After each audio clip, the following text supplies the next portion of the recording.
Good afternoon, everyone. My name is Julie. I'm a registered dietitian at the DuPage County Health Department WIC program, and this is Ryan Coughlin. He's also a dietitian at the WIC program in West Chicago. And today our presentation is cooking with greens. We thought with St. Patrick's Day there's a lot of green. Spring is coming, things are going to start to turn green, so we kind of thought, how are some interesting ways that we can introduce green foods into our diet? So today's all about cooking with greens. The first thing that Ryan prepared ahead of time was Gazpacho Soup. And the name of it is green gazpacho. So I'm going to pass it out to everyone to try. First of all, if anyone has any allergies or anything, just let us know. And basically, I think more and more people are starting to do a lot of smoothies where they're incorporating kale and spinach. Oh. So I just kind of want to do basically the same idea as that. This is more of like a Spanish influence, like a cold soup that you would eat during the summer months, since those warmer days are going to be upon us pretty soon. Clove, so basically I just blended chili, spinach, parsley, basil, mint, avocado, onions, yogurt. There's also a little bit of avocado in there. Just to flavor it, you do a little garlic, a little bit of shallot, and then just season it with a little vinegar. Okay, very good. Some of my favorite gazpachos are actually made out of fruits. You might see like watermelon gazpachos. They even make like white gazpachos with almonds. So there's a lot of varieties, with the gazpacho soups. Mm-hmm. One of the things that I found when I was researching the gazpacho soup is that I always thought it was Italian, but as Ryan said, it's Spanish. It originated in Spain. They're very popular in Spain and Portugal. It is a cold soup, and people eat them a lot in the summertime. Usually they're made with raw vegetables and a tomato base, but we made ours with greens. Yeah, and it's good to do this ahead of time. So if you make this one or something similar, the flavors are going to really come out and marinate, over an evening's time. So it's good to make it kind of like beforehand, like if you're going to like a picnic or a party or something like that. Mm-hmm. Or just making it and having it in the refrigerator, and the summer months, if you're busy, just being able to go into the fridge and not even having to worry about heating it up, eating it cold. Okay, so we're going to be making a frittata today too. We're going to combine that with some Swiss chard. You guys familiar with Swiss chard? Yeah. You guys cooked with it before? Yeah? Okay. I tried it. I don't like it that much. Yeah, and a lot of the dislike comes from the bitterness. When you compare it to the spinach and some of the other greens, it definitely has a more earthy flavor. It's actually more related to like beets, and that's where you see some of these sharp colors, like in the stems. And these colors, are some of those same phytonutrients that help prevent cancer. And you're probably going to talk about that a little bit, I bet. Yeah. Yes. So real quick, while I prep this, I just want to just show you guys basically what you're doing. It's just, you can just simply tear off the leaves here, off the stems. And the stems are really fibrous. You wouldn't really want to eat these raw. But if you do cook them, for a few minutes, they do soften up. And the cooking's going to really bring out some of that bitterness too. So what I'm going to do is I'm just going to separate the leaves here, chop up the stems, saute the stems real quick, give it like a few minute head start. And then I'm going to go ahead and just add the leaves and stir fry that. And then we're going to incorporate that into the frittata. And that may have been your experience. Maybe that when you had the Swiss chard, you had eaten some of the stem, which was bitter, and that might have been why you don't like it. But the Swiss chard is very healthy. One of the things that our focus is with the greens is that our green vegetables are very high in things that are what we call antioxidants. And as we age, as we get older, our bodies naturally oxidize. That means that's why we get older. That's why our skin gets wrinkly. That's why things are starting to slow down. Our body is naturally aging. And what antioxidants do is just what their name suggests. They're against the oxidation of the body. So what you're doing is by eating foods that are high in antioxidants, you're actually helping your body slow down that aging process. And by consuming foods that have antioxidants in them, you're actually helping to reduce your risk of some of the diseases. Also, a lot of the foods that we're cooking today contain foods that are anti-inflammatory, okay? Inflammation occurs in our body, maybe if we get an injury or an infection, or just in the natural disease process. Inflammation in the body is when our body is trying to heal itself. And inflammation is not a healthy state. My favorite Dr. Oz said that inflammation is the basis of all disease. So what we want to do is we want to eat foods that help reduce inflammation. Okay, and I'm going to talk about each one of the foods. What are some of the vitamins and minerals that are in some of these foods that make them so important? Okay, our antioxidants are selenium, vitamin E, and vitamin C, and beta carotene. Those are some of our antioxidants. And as I said, they're really good for us. So the point that I'm trying to make is that we have to eat anyway. Why not include healthy foods that are good for us? And what Ryan is doing is actually showing you that these healthy foods actually can taste good. Do you have anything you want to add, Ryan? Otherwise, I'll go right into some of the Yeah, what I also read a lot too about greens, especially Swiss chard and spinach, is a good source of magnesium as well, which has a lot to do with bone health. Same with the vitamin K too. Correct. So they talked a lot about healthy bones. Spinach is what we call, it's a nutrient, spinach and Swiss chard, they are foods that we call nutrient dense. What that means, it means two things. Number one, it's low in calories and high in nutrients. So you get more bang for the buck, so to speak.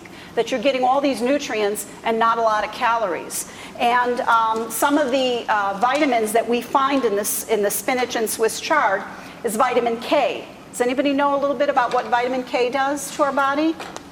It's kind of a big one out there. It helps the blood clot, okay?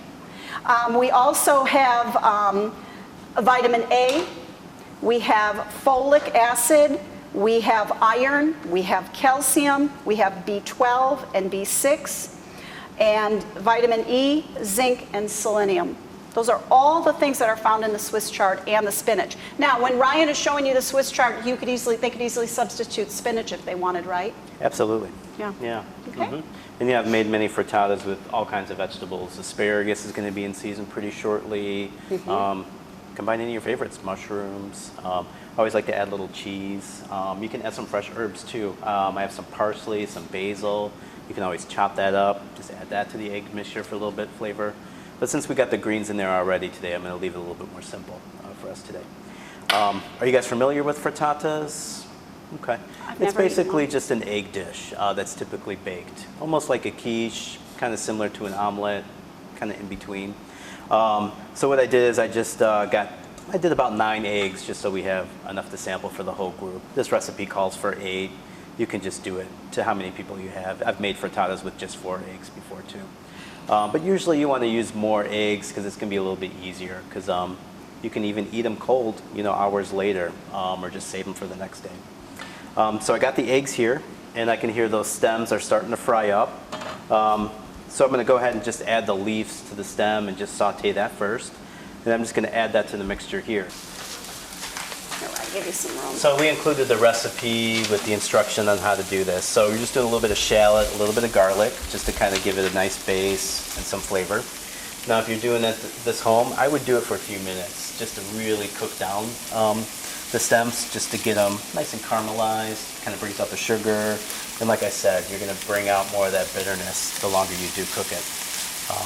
But due to time constraints today, we're going to go ahead and just add those leaves now. And I can take the whole bunch and put it in a pan, and it's kind of overflowing, but by the time I'm finished, there's like this little thing in the pan. It cooks down to nothing. One of the things I like to do with spinach is when I buy it, if I see it on sale and I've got a bunch of spinach, I like to clean it.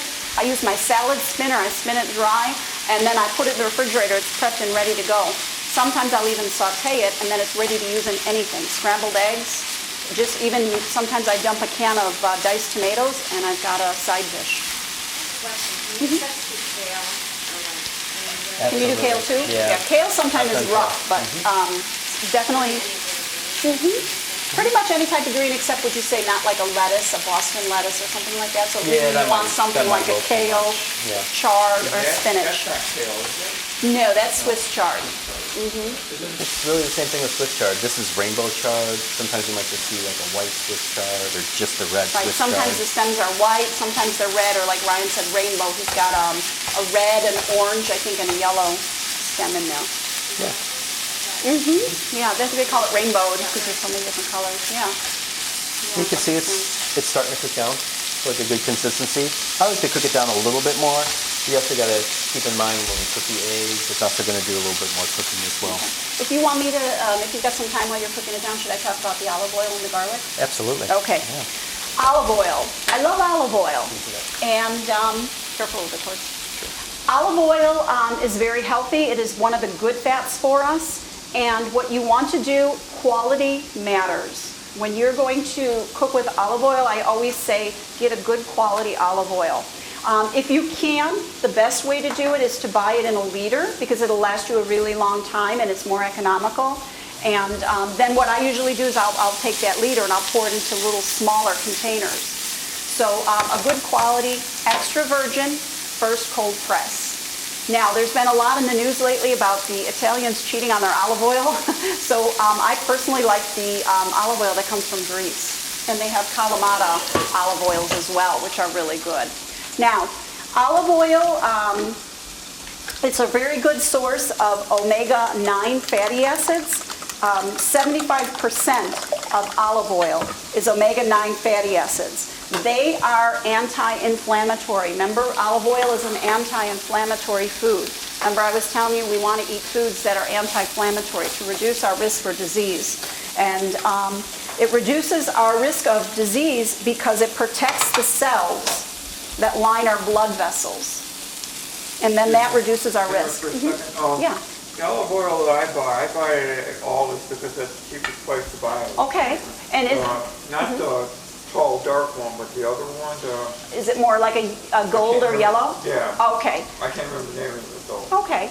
Well, you know, if that's in your budget, that's fine. Something is better than nothing. I always tell my clients, we have good, we have better, we have best. And you work within your budget. The fact that you're using an olive oil, even if it maybe isn't the top of the line olive oil, is still better than if you were to use a different type of olive oil that wasn't so good for you, like a vegetable oil. So it is true, olive oil does not get hot enough to fry something. Sauteing is great. When I make my eggs, I'll put a little bit of olive oil in my pan. So those are some good ways. And you can see how the stems are starting to caramelize a little bit. The greens are really cooked down. Okay, so what I'm going to do, I'm going to go ahead and just add this to the egg mixture real quick. Just kind of stir that in. In the recipe, you know, I called for go ahead and just use like the full bunch of the Swiss chard or a full pound. So it's going to give it a lot more, you know, body. This did a little easier amount just so you guys can kind of try it. So I'm going to add a little butter to it, to the pan. Because the frittata, almost like an omelet, you want to keep moving the sides up to cook it evenly.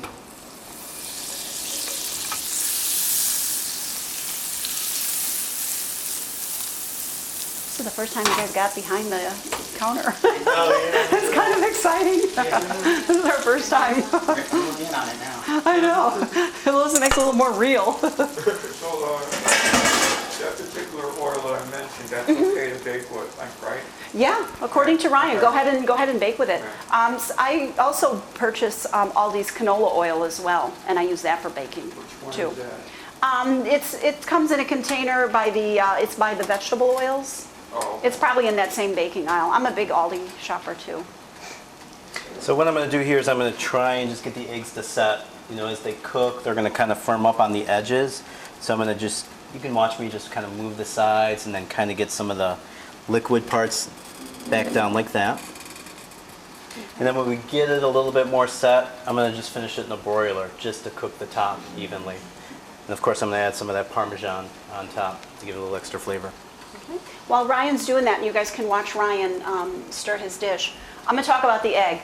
I love the egg because it's a wonderful source of protein. The egg is what they call the highest biological value protein there is. All proteins are compared to the egg. It has all the amino acids in there. And it's a great source of protein. Also, you probably remember the American Heart Association, oh, eggs, bad, cholesterol. They're right, but they've taken that restriction away.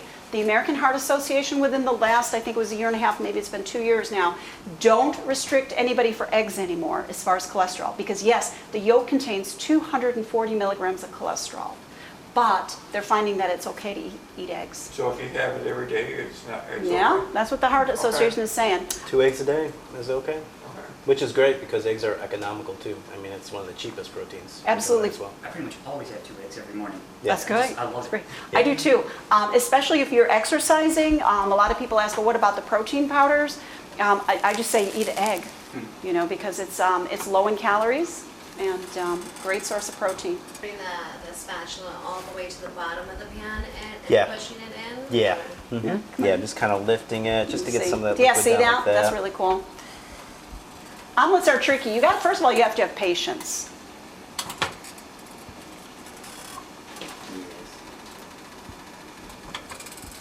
And you're expecting as well? Eggs have a nutrient called choline too, which they actually say is great for the baby's brain and Brain eye development. development. So everybody's into just egg whites only, but you're missing out on so much when you don't Right. eat the yellow part. Right. What is it called? Choline. Choline? So you can kind of see I'm starting to get less of that liquid on the side. It's starting to really set.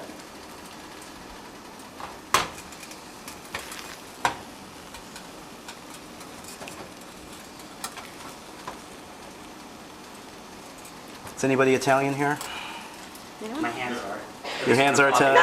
Me too. I do that all the time. My husband goes, why do you have to move your hands? I don't know. I just do. Well, frittatas are pretty much based in Italian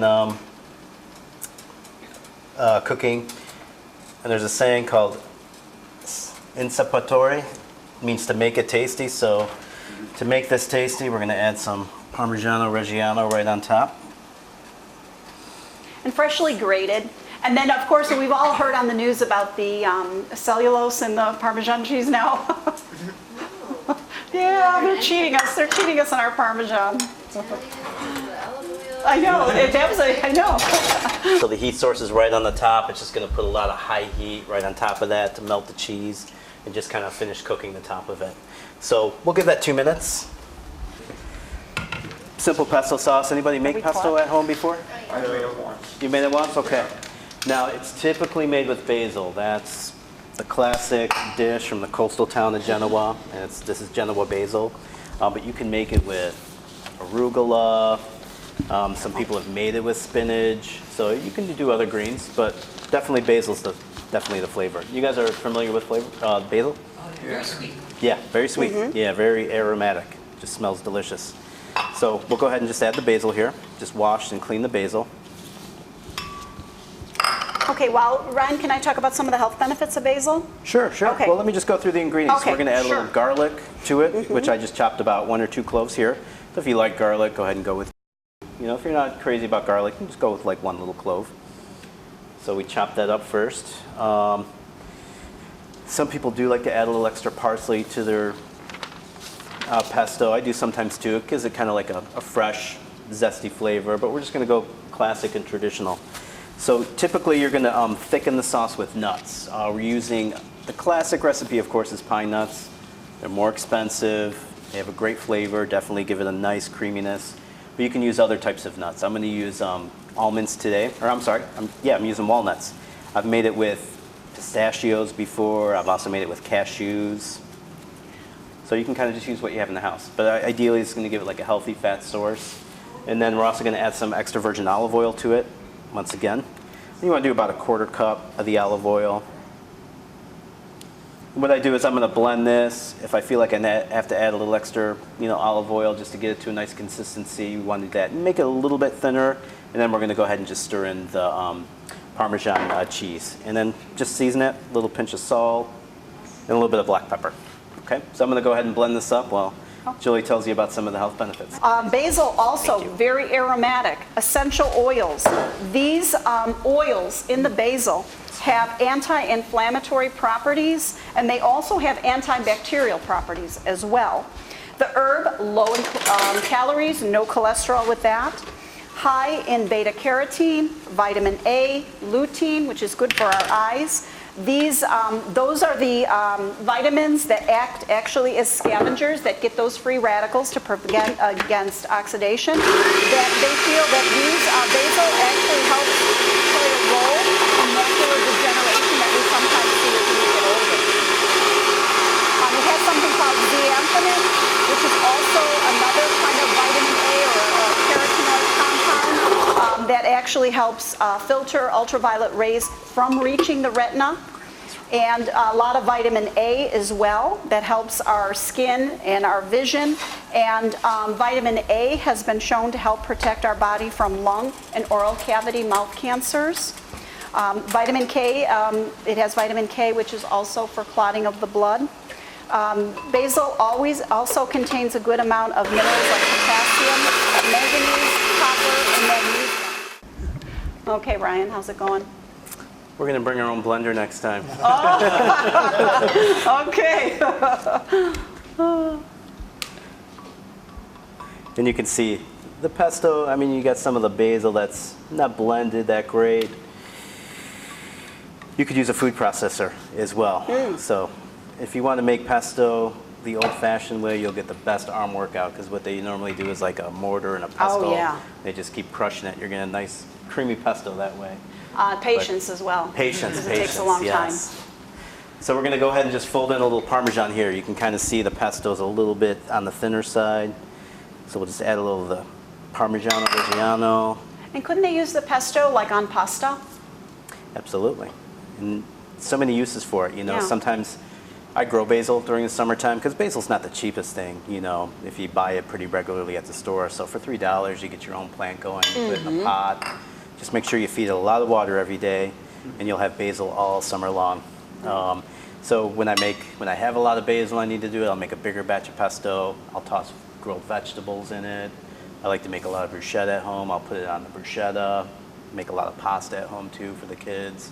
You can even put a little pesto on steaks. There's so many applications Put anywhere. for it. Fish. You can flavor You anything bake with fish. it. Absolutely. And doesn't pesto kind of freeze very well? It does. Also? You can freeze it in your ice cube trays. So yeah, good way to store it.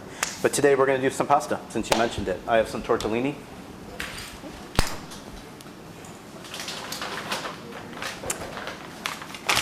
So we're just going to do some cheese tortellini today.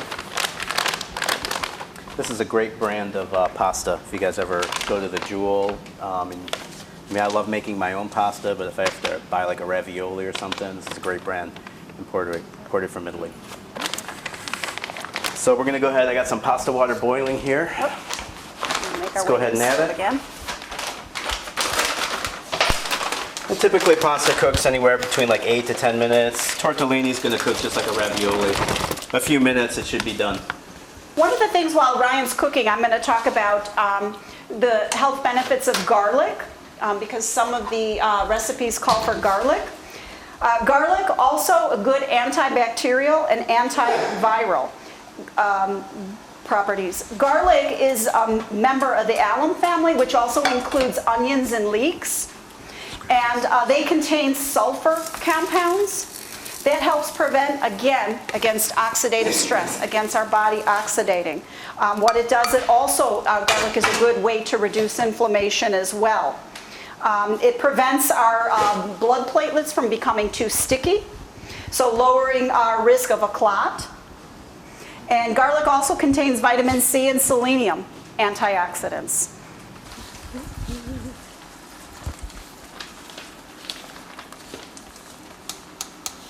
Now when I add the pasta to the pesto here, a little pasta water is actually a good thing because there's some starches from the pasta. And that's going to kind of just help, you know, evenly spread the sauce with the pasta. So don't worry, you know, if there's just a little bit of pasta water.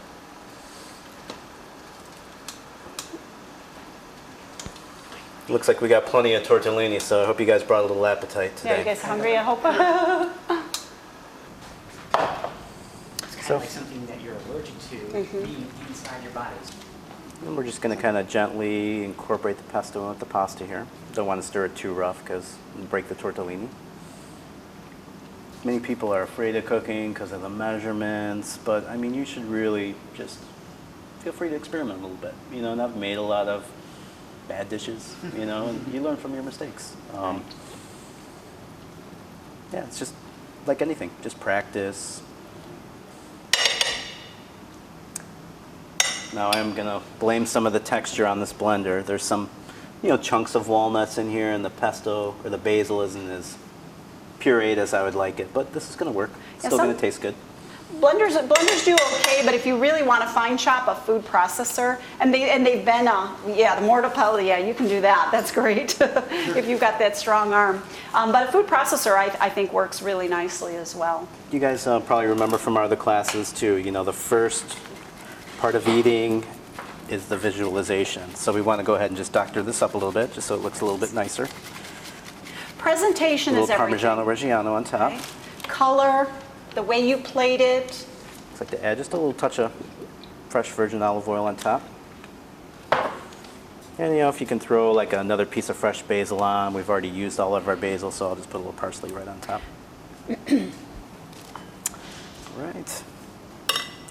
So now comes the best part where we go ahead and sample everything. So I got some plates and forks for the pasta, and then I'm going to go ahead and cut the frittata up into a few little pieces so we can sample Okay. that. And You have a we'll question? serve you guys. No? Okay. All right, very good. Open up our How many people paper plates. 2, 4, 6, 8,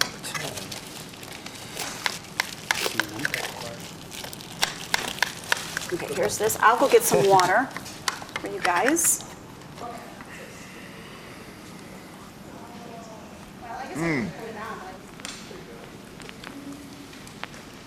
It's cooked just right.